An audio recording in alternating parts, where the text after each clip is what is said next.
Christmas, Monsieur Poirot, in the depths of the countryside. Logs crackling in the open fire, the Christmas tree, the crackers, the turkey, and of course, the traditional Christmas pudding.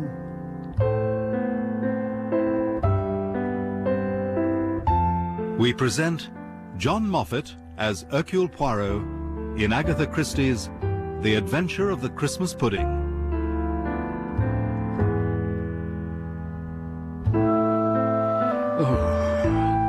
I have never cared for the English winter. It is cold and damp and dark.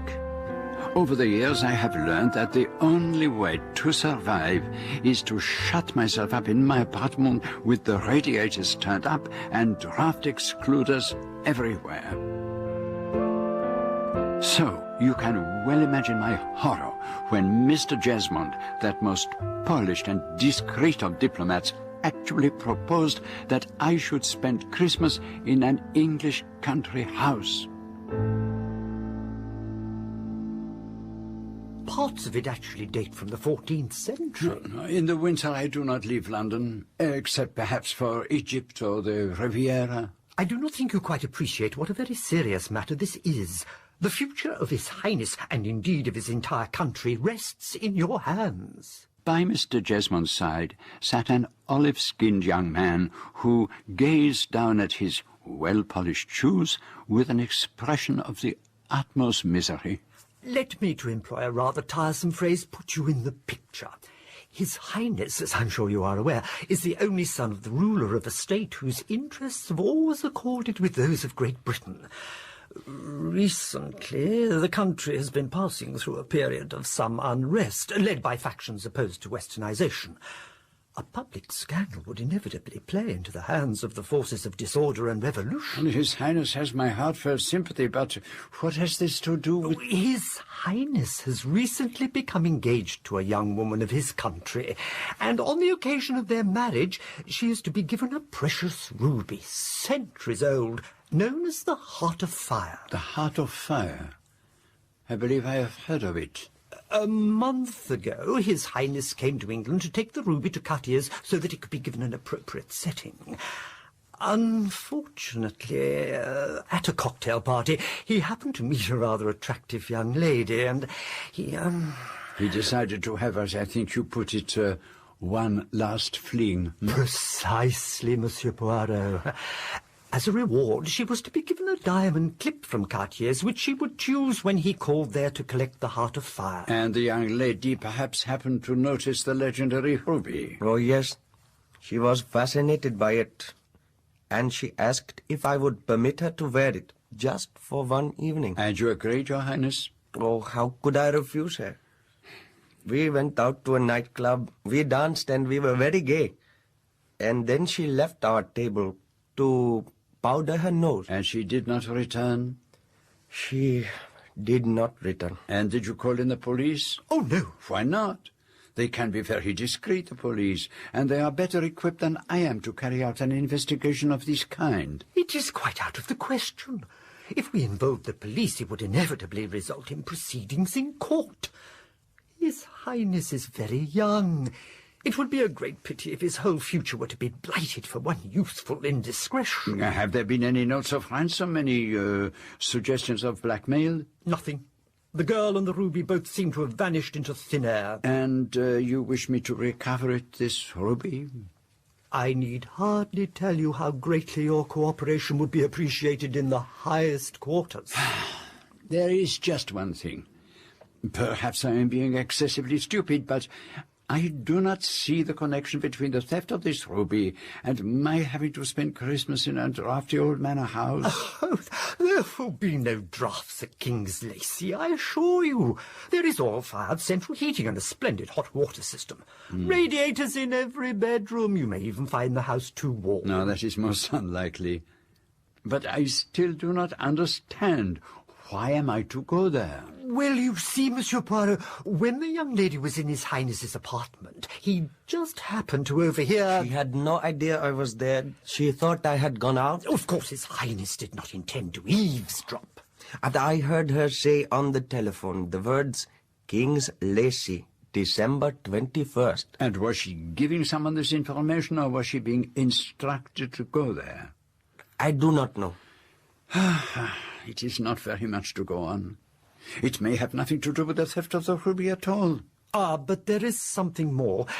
I have been informed that a young man who has a keen interest in the international jewel market is spending Christmas at King's Lacey. A Mr. Lee Whitley. And what is the name of this young lady? I didn't learn her name. And do you have a photograph? I am afraid not. But she has blonde hair and is about 4 inches shorter than me. Please say you will go to King's Lacey, Monsieur Poirot. But how am I to explain my presence there? Oh, that can be managed very easily. I've arranged for a mutual friend, Edwina Morecambe, to tell the Lacys that the celebrated detective, Hercule Poirot, wishes to savour the joys of an old-fashioned English Christmas. They will be delighted to welcome you. I can't see why Edwina wants to wish a foreigner on us for Christmas. If she's so keen on the idea, why can't she have him? Because, as you know very well, Edwina always goes to Claridge's for Christmas. We wish you a Merry Christmas. We wish you a Merry Christmas. We wish you a Merry Christmas and a Happy New Year. Mr. Jesmond had done his work very thoroughly. On my arrival at King's Lacey, I was welcomed into the house by the grandchildren singing. A huge Christmas tree, fantastically glittering with brightly coloured glass decorations, stood in the hall. In the drawing room, where the temperature was a reassuring 68 degrees, Mrs. Lacey was seated by one of the great mullion windows, engaged in hemming dishcloths. An old-fashioned Christmas. Well, nothing could be more old-fashioned than we are. My husband likes everything to be just as it was when he was a boy of 12 years old and used to come here for his holidays. All the same old things. The Christmas tree and the stockings hung up and the oyster soup and the turkey, 2 turkeys, 1 boiled and 1 roast, and the plum puddings with the rings and the bachelor's button. Pardon, madame, but I do not quite... Oh, they're silver charms, cooked inside the pudding. Inside the pudding? And we have all the old desserts, of course, the Elvas plums and Carlsbad plums and almonds and raisins and crystallized fruit and ginger. But I'm beginning to sound like a catalogue from Fortnum and Mason. You stimulate my gastronomic juices, madame. And do you have a great many people staying here? Oh, no. It's really only the family. My granddaughter Sarah and my grandson Michael and Bridget, who's my great-niece, and Diana, who's a cousin.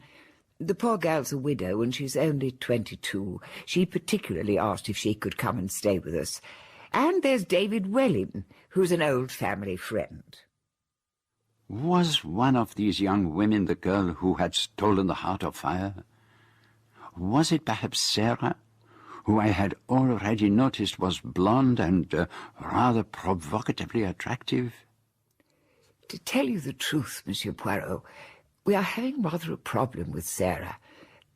I don't know why I should want to tell you about it. After all, you're a complete stranger. And a foreigner. But perhaps that makes it easier, in a way. What is it that troubles you, Mrs. Lacey? Our son was killed in the war, and my daughter-in-law died when Sarah was born, and so the child was brought up by us. Unfortunately, Sarah has got in with what I believe they call the coffee bar set. She won't go to dances and refuses to come out properly or anything of that kind. It is the fashion of the moment, madame. She will grow out of it. Oh, I'm not in the least worried about that sort of thing. But now she's taken up with a man called Desmond Lee Wortley, who really has a very unsavoury reputation. And is she in love with him, do you think? She seems completely spellbound. When she's with him, she appears to have no will of her own at all. And what does he do, this Lee Wortley? I don't really know that he actually does anything. He seems to spend a great deal of his time flying around Europe. He never seems short of money. I have a nasty suspicion that he lives off well-to-do girls. Anyway, he's here now, so... You mean he's actually here in this house? Well, yes. You see, Sarah hasn't spent Christmas here for a year or two. She's always gone off to stay with some friend or other. But this year, just over a week ago, she suddenly turned up, quite without warning. And she said she wanted this Lee Wortley here, too. She was quite adamant about it. Horace was set against his coming, of course, but I said, no, let's have him down here for Christmas. Let her see him in our atmosphere and our house, and we'll be ever so nice to him. And perhaps he'll seem less interesting to her. And has it succeeded, your little stratagem? Not so far. She seems more under his spell than ever. And I must confess I can certainly feel the attraction and see what Sarah sees in him. And he does have some good points. And what may they be, madame? Well, he asked if he might bring his sister down here. She's recovering from an operation, and he said it was a shame her having to spend Christmas in a nursing home. I do think that was rather nice of him, don't you, Monsieur Poirot? It shows a concern that sounds almost out of character. What is she like, this sister of his? It's hard to say. We haven't seen that much of her. Unfortunately, she had a relapse of some sort the other night, and she's been keeping to her room ever since. And her brother's been so good to her, carrying trays up to her and all that sort of thing. But even so, I don't want Sarah to marry him. No. From what you say, it would be a disaster. But there are the Waits. The Waits? The carol singers. Horace insists on having them in every Christmas Eve. Let us go down, Monsieur Poirot, and I will introduce you to everyone. It was a scene like an old-fashioned Christmas card, with the singers grouped in front of the tree, while the young people darted about hanging up holly, putting branches of laurel behind the pictures. I had no idea anything so idiotically archaic still went on. How you can stand it all is beyond me. Desmond Lee Wortley wore a fisherman's jersey and tight black jeans. His hair was long and unkempt, and it seemed doubtful whether he had shaved that morning. Oh, I rather enjoy it all. Of course, it's old-fashioned and all that, but it's rather fun, isn't it? Sarah Lacey seemed tense and nervous. Could it have been my presence there that made her so ill at ease? Bravo! That was simply splendid. Now, come along to the kitchen, all of you. I'll find you something to keep the cold out before you set off again.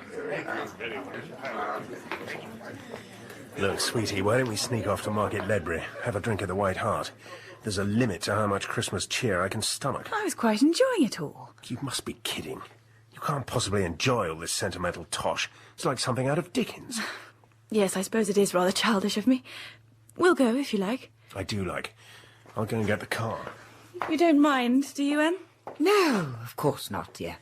And you do like Desmond, don't you? I'm sure he's really very nice. Grandfather doesn't like him. Well, you could hardly expect him to, could you? But I dare say he'll come round when he gets used to the idea. Well, I don't care what Grandfather thinks or says. I shall get married to Desmond whenever I like. I know, dear, I know. But do try to be realistic about it. Your grandfather could cause a lot of trouble, you know. It doesn't matter if he cuts me off without a penny. Desmond's got pots of money. I wasn't thinking of that. You're not of age for another year. But I expect Horace will have come round by then. I'll do my best to hold out.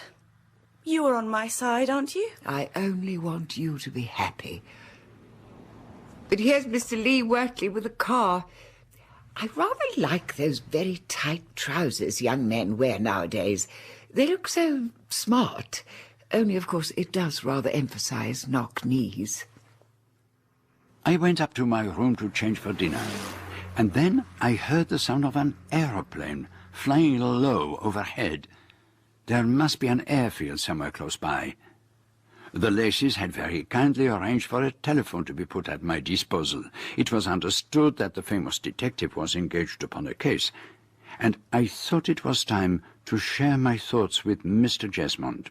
Sarah Lacey? But Edwina told me she was a perfectly enchanting girl. Even perfectly enchanting girls, Mr. Jesmond, can sometimes go astray.